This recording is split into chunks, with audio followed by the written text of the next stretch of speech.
On est maintenant sur une nouvelle forme. Cette forme-là va concerner la lettre Sod et la lettre Bod. Ces deux lettres qui sont toujours emphatiques. Commençons d'abord par la lettre Sod. La lettre Sod, en fait, est la version emphatique de la lettre Sin. Le Sin, je vous avais dit que c'était comme un S. On va faire comme s'il y avait une patate chaude qui était posée sur la langue. Donc, lorsqu'on aura une fatha, on va dire So.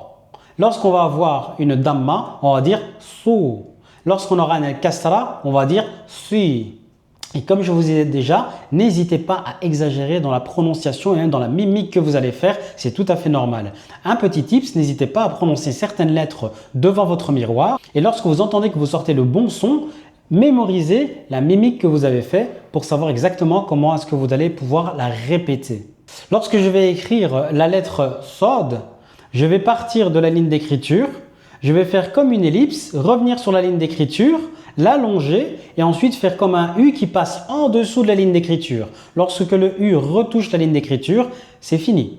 On ne va jamais placer cette lettre ni au-dessus ni en dessous de la ligne d'écriture, mais bien traversant la ligne d'écriture. Passons maintenant à la lettre Bod. La lettre Bod a une particularité, c'est que cette lettre se trouve uniquement dans l'alphabet arabe, à tel point que c'est un des noms qu'on va donner à l'alphabet arabe, l'alphabet de la lettre Bod. Pour la prononciation de cette lettre, on va mettre la langue sur les molaires supérieurs, toujours en forme comme s'il y avait cette patate chaude sur la langue, et on va mettre de l'air dans la joue qu'on va expulser. Et on va faire comme ça.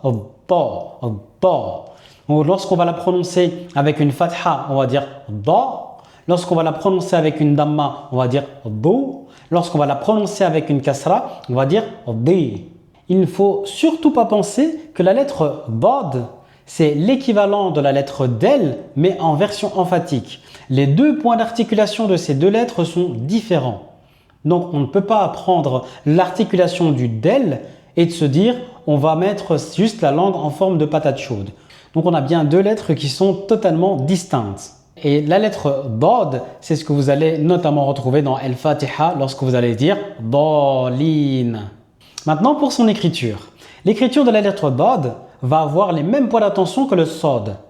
La différence, c'est qu'on va partir de la ligne d'écriture, faire l'ellipse, revenir, longer la ligne d'écriture, avoir comme un U en dessous de la ligne d'écriture. Lorsque je touche la ligne d'écriture, je m'arrête. Et ensuite, je viens placer un point au-dessus de la partie en ellipse. On ne va jamais écrire cette lettre au-dessus totalement dans la ligne d'écriture, ni totalement en dessous. On a une lettre qui traverse la ligne d'écriture. Nous voici à la fin de cette vidéo. J'espère que ça t'a donné envie de te lancer dans l'apprentissage de la langue arabe ou si tu y es déjà, à mieux la comprendre. N'hésite pas à liker, partager et t'abonner et à bientôt pour la prochaine vidéo. Ma'as salama.